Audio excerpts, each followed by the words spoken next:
Hey folks, this is Jack McNeil Jr. with the Kempner Church of Christ, and we're here to talk about another one of those ungetoverable facts of life.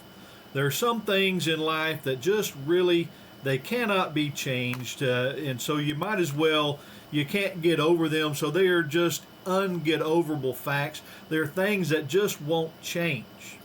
Now, last time we talked about how life is not fair, and life ain't fair, and that's just the way it is. Another thing we're going to talk about today is that you can't change history. We live, where I live, we're about 15 miles away from the largest United States Army base in the world. It was formerly named Fort Hood, named after a man by the name of John Bell Hood, who was a Confederate general. And so under the last administration, the Congress passed a law that you cannot have any military facilities named after Confederates, and so they had to change the name of the fort from Fort Hood to Fort Cavazos, and Fort Cavazos named after a general who fought in Vietnam and received the Medal of Honor. So certainly I have no problem with the fort being named after General Cavazos. But just recently they changed it back to Hood. They found somebody else named Hood that they could name the fort after without naming it after a Confederate general. And so that just gets down to the idea we're trying to change history.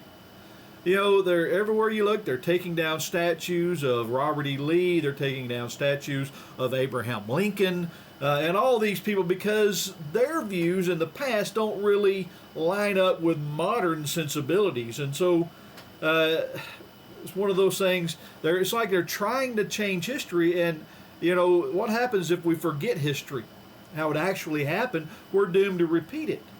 But just even on a personal level, sometimes things that we have done in our past, we allow them to kind of interfere with what we're doing today. And so, we think about time, it marches forward, it doesn't march backwards. There are those who would like to revise history, but that simply means they want to ignore the parts they don't like. The truth is that once something is in the past, it is forever fixed, and it cannot change. And so, there are two corollaries to this truth. You think about our words and our deeds. They're said and done, and you can't go back and undo or unsay the things that you said or did. Look over in Psalm 141, verses 3 and 4. It says, "There set a guard, O Lord, over my mouth. Keep watch over the doors of my lips. Do not incline my heart to any evil thing, to practice wickedness with men and who work iniquity, and do not let me eat of their delicacies." And so here the psalmist is concerned about the words that he says, because once they leave the mouth, you can't take them back. You can't back up the truck. You can't get the time machine and go back and tell yourself, no, don't, you better not say that. Because once you do it, it's out there. I said something in a sermon recently that I regretted the term that I used, and so before I uploaded it to YouTube, I edited out a little bit. Okay, but the people that were in the audience, they heard what I said, and it wasn't necessarily something bad. It was just something, it was an illustration I used that I just later regretted. And so it was a little bit coarse. So once you say it, it's out there and it can't be brought back. And so you can't go back and edit history like you can edit YouTube. And so another thing is that what is in the past is there, and there is nothing that we can now do to do anything about it.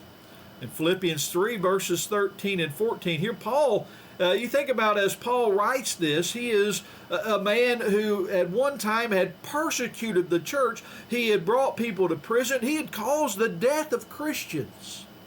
And so he's now, of course, a Christian, and he is striving forward. But notice what he says. He says, "Brethren, I do not count myself to have apprehended, but one thing I do, forgetting those things which are behind and reaching forward to the things which are ahead, I press toward the goal for the prize of the upward call of God in Christ Jesus." You know, Paul could have let the things of his past and the guilt that I'm sure he felt guilt for the things that he did. I certainly would. I'm a Christian, and I have been forgiven of all my past sins, and I still sometimes, go back to 30, 40 years ago that, boy, if I had said this or done this differently, boy, I wish I could. You can't go back, and you can't allow the things that happened in your past to prevent you from moving forward. And so you can't change history. You can't change the past. And so if we think about the fact that we can't change history, maybe that will help prevent us from making bad decisions in the here and now. It will also help us to move on to things that we can do something about. Instead of worrying over what you should have done or didn't do, is work towards so that you won't make the same mistake again. And again, that's what bothers me so much about the trying to forget the history that we don't like in our country and in our world, is that if we forget it, we're doomed to repeat it.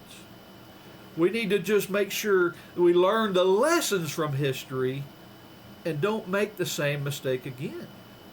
Learn the lesson and keep your mouth shut about things you shouldn't be talking about, and don't let the things that you mistakes and the things you did in the past hinder you from doing what is right now. So that's what Paul said. I forget those things and I'm pressing forward. That's what we need to do as well. This has been an ungetoverable fact. You can't change history. Have a great day.